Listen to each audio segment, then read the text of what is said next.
വെയിലിൻ്റെ ചൂടുകൊണ്ട് ഓരോ ദിവസം ഓരോ ജ്യൂസുകളാണ് കേട്ടോ ട്രൈ ചെയ്യല്.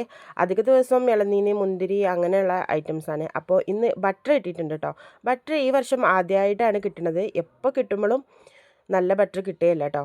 നല്ല ബട്ടറാണെന്ന് വിചാരിച്ചിട്ട് അത് പഴുപ്പിച്ച് മുറിച്ച് നോക്കുമ്പം ഉള്ളൊക്കെ ഇങ്ങനെ കറുത്തുകൊണ്ടായിരിക്കും കേട്ടോ. അപ്പോൾ ഇപ്രാവശ്യം കിട്ടിയ 2 ബട്ടറിൽ 2 ബട്ടറും നല്ല ബട്ടറായിരുന്നു.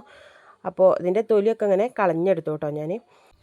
കത്തിയോണ്ട് നടുമുറിച്ചിട്ട് അതിൻ്റെ ഉള്ളത്തെ കണ്ട് എടുത്താൽ മതി കേട്ടോ. എന്നാൽ പെട്ടെന്നാകും. പക്ഷേ പെട്ടെന്നായിട്ടില്ലെങ്കിലും എനിക്കിങ്ങനെ തൊലി കളഞ്ഞ് ഫുള്ളായിട്ട് ഒരു ബട്ടർ കളയണ ആ ഫീൽ ഉണ്ടല്ലോ, അത് കിട്ടാൻ വേണ്ടിയിട്ട് ഞാൻ തൊലിയൊക്കെ കളഞ്ഞ് ഫുള്ളായിട്ട് എടുത്തതിന് ശേഷം പിന്നെ കത്തി കൊണ്ട് ഒരു വെട്ട് വെച്ചിട്ട് കൊടുത്തു കേട്ടോ. അപ്പോൾ വെട്ടുമ്പം ഒരു ഇതുണ്ടായിരുന്നു, എന്താ വെച്ചാൽ ഉള്ളിൽ കറുത്തിട്ടാകുമോ അങ്ങനെ. അപ്പോൾ വെട്ടി നോക്കുമ്പോൾ നല്ല അടിപൊളി ബട്ടറായിരുന്നു.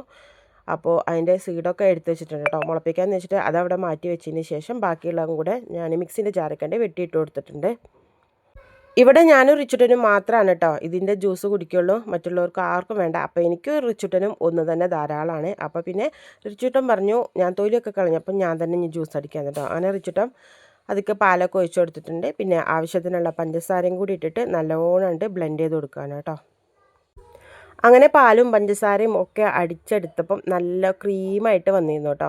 അപ്പോൾ ഞാൻ എന്ത് ചെയ്തു, 2 ഐസ് ക്യൂബും കൂടെ ഇട്ടിട്ട് നല്ലോണം അടിച്ചു കൊടുത്തിട്ടുണ്ട്. ബട്ടർ ജ്യൂസൊക്കെ ഐസിൻ്റെ ആവശ്യമൊന്നുമില്ല കേട്ടോ. പക്ഷേ ചൂടുകൊണ്ട് റിച്ചുട്ടൻ പറഞ്ഞു നമുക്ക് 2 ഐസ് ക്യൂബും കൂടി ഇട്ടിട്ട് അടിക്കാമെന്ന്. അങ്ങനെ 2 ഐസ് ക്യൂബും കൂടി ഇട്ടിട്ട് അടിച്ചു കേട്ടോ. അപ്പോൾ അടിച്ച് കഴിഞ്ഞ ഉടനെ തന്നെ പെട്ടെന്ന് ഒരു ഗ്ലാസ്സൊക്കെ വെച്ചിട്ട് റിച്ചുട്ടൻ കഴിച്ചിരുന്നു. അപ്പോൾ ഇന്നത്തെ വീഡിയോ ഇത്രയൊക്കെ ഉള്ളൂ കേട്ടോ. വീഡിയോ ഇഷ്ടപ്പെട്ടാൽ ലൈക്ക് ചെയ്യാനും കമൻറ്റ് ചെയ്യാനും ഒന്നും മറക്കരുത്. അപ്പോൾ പുതിയ വീഡിയോ ആയിട്ട് വീണ്ടും കാണാം.